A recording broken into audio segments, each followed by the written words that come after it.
About to give me some breakfast. So, hello everybody. I hope you guys are doing absolutely amazing.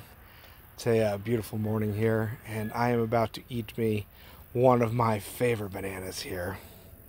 Look at that beautiful bunch. This is a small bunch here, and that's because this is a one-year plant put out in one of the most neglected parts of my property here. So she has gotten no water from me and basically zero care.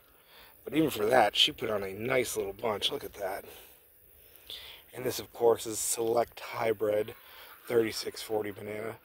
One of my favorite bananas. It really is. Store bananas aren't bad. I love me a good Cavendish, you know. And this is like a much better Cavendish. Okay, much better. And yeah, so I'm gonna pick one here for me. This bunch I left here to ripen up some, so I could show you guys this. Let's see. And I mean, you're never gonna get a banana if you grow them yourself. They're not always gonna be that super bright yellow like store bananas because they're not gassed, you know. But that is completely ripe. And let's try that one right there. Oh yeah, look at right off. Look at that. So let me peel it here. And like I say, yeah, they're never gonna. Some of them ripen up better than others. This one's, the skin's still a little green, but that's no indication that it's not completely ripe. Let's see. Let me peel it off one hand for you. Beautiful bunch. Look at that. Oh, I can smell it peeling it here. Great aroma. So let's see. Oh yeah, smells good. Oh, there we go. Look at that. And these are small. These are way small compared to how big they can actually get. I'll put up a nice picture of a great bunch and as a thumbnail for you guys. And these bananas can get huge bunches, huge fruits. And yeah, let me. Oh.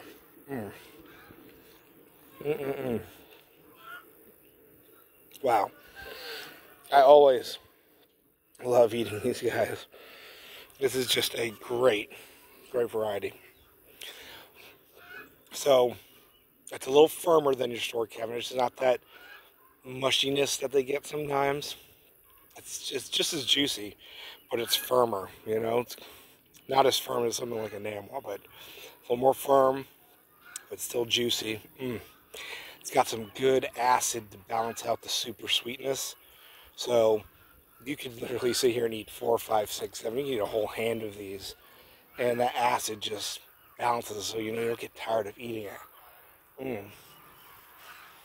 Super sweety, a little banana flavor,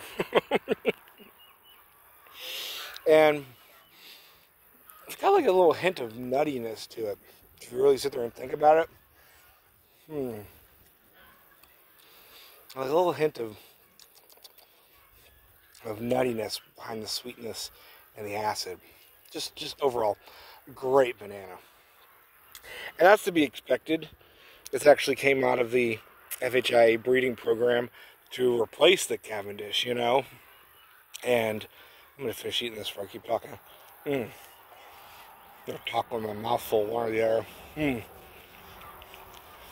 It's just a really good banana. One of my top favorite bananas. And I grow a lot of bananas, guys. I have tried hundreds of varieties of bananas. And I grow quite a few dozens and dozens of fruiting bananas. And this is up there with the top 5. I even like it better than the Goldfinger, FHI one. But anyway, Select Hybrid 3640, you know. The only reason this banana is not a commercially grown banana is because the fungus that's going around the planet killing the Cavendish banana, this variety is not 100% resistant to it. That's not something we have to worry about here in the U.S. We don't have it here, and we don't really grow enough bananas to worry about it here in the U.S. But 3640, it just didn't make the cut. She's not 100% resistant to that tropical race fungus that kills bananas. So she did not make it into commercial production, which is a shame. because I give this top ranking for flavor out of my banana varieties. I really do. And another thing is, its name, 3640 hybrid, select hybrid 3640. It was not given a common name or selected for farther growth because of that. There's a big confusion. People call it 3640 high noon. That is not true. And I have it from, you know, some pretty good sources. One of the, you know, the largest and you know, most well-known banana growers here in Florida and in the U.S. that high noon is actually given to another variety out of the FHIA program, and that is FHIA 25. To be more precise, FHIA 25 high noon. And see, high noon is resistant to all the diseases and fungus, and is actually in commercial production.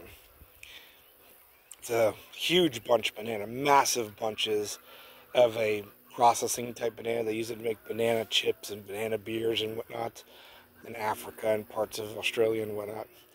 And because that is resistant, because it came into production, it was given a name, and it happened to be high noon. And from what I've heard, it was given that designation, high noon, its name, because farmers realize it ripens so quickly. It pushes out a bunch, you'll have a green bunch, and then boom, the whole bunch ripens on you at once. And I guess they're saying it, I guess along the lines that it ripens so quickly, you know, gets there before high noon or something like that. Very hard to verify these things, but I've heard this from really good name sources. I won't give out their names, but very well-known name, you know, that I've dealt with, and he's brought in so many banana cultivars into the U.S. over the years, and done it since the 90s, you know, even earlier. So definitely a very reputable source to get that from. So select hybrid 3640 here is just that. I just call it 3640. It has no common name, which does not bother me one bit. Like I said, one of my most favorite bananas. It is very drought tolerant, very poor soil tolerant, as is evidenced by this girl right here. Zero care from me, and she's pushing out amazing bunches. The fruits are a little small, but I mean, not really. They're good sized bananas, but they're still smaller than they would be if this banana just had a little bit of love. If I just gave her a little bit of water, some compost, I mean, you guys can see the picture on the thumbnail. These get massive bunches of massive bananas that taste really, really good. But anyway, you know, poor soil tolerant, drought tolerant, great cold tolerance. Yeah, the leaves will freeze back some if you get a frost, but down into the high 20s, you know, 27, 28, they recover as soon as it warms up. They're pushing out more leaves, and it's like nothing even happened. So it doesn't even bother them, the cold. And what else is there to say? I mean, you can't ask for much more. They get between 6 and 9 feet tall on the stalk. There's always a range with bananas. Again, it depends greatly on how old the mat is, on how much nutrition they're getting, how much water. There's always a bit of a range with bananas. But you can't ask for much more. Great tasting fruit, easy to grow, is the reason it's on the very top of my list. So there you guys go. The SH3640 banana. I'm actually going to eat some more. I'm like trying to rush this video because I'm just thinking about eating a couple more of them. But yeah, really good banana. You should be able to grow it pretty much anywhere you live up against any water in the U.S., especially down south. And if you have a greenhouse, you could easily do them in a greenhouse. If you were to do them in a pot, you'd need like a 100-gallon pot, but completely doable, I would say, with this variety. If you had a big, giant pot to stick it in, and then somewhere to drag it out of the cold, like a high-ceilinged shed or whatever, you know, garage.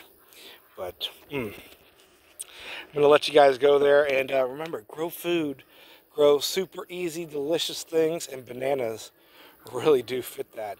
There's bananas from anywhere from a few feet tall on up to 30, 40 feet tall. So you've got a range of sizes and a range of tastes and a range of colors. Pretty much anything you want of a banana, you can find it in one of the cultivars somewhere. And 3640 is happened to be really exceptional. Sorry guys, trying to hiccup there. I can never make it through these videos without needing to learn English or making some noise out my mouth, right? So comment, guys, if you like 3640, and like and subscribe. And remember, grow food is the most important thing you can be doing right now for yourself, for your family, for those around you, and for our country, really. And those bananas fit that bill perfectly. Even if you think you can't grow bananas, you probably can. Even if you get some snow on the ground, there's an edible banana that you can grow. Even if you give them a little bit of love, and they need some protection during the winter. Most of these banana varieties get so much food that it's definitely worth giving them a little bit of love and a little bit of protection when they need it. And you can't beat that. So I'll see you guys later. Thank you for watching. 3640. A really, really good banana. And this poor girl, she got so neglected, but she's still fruited for me. It's all right. I'm going to clean her up here, cut the stalk down, and put some good manure around her. Thank her for giving me some amazing fruit.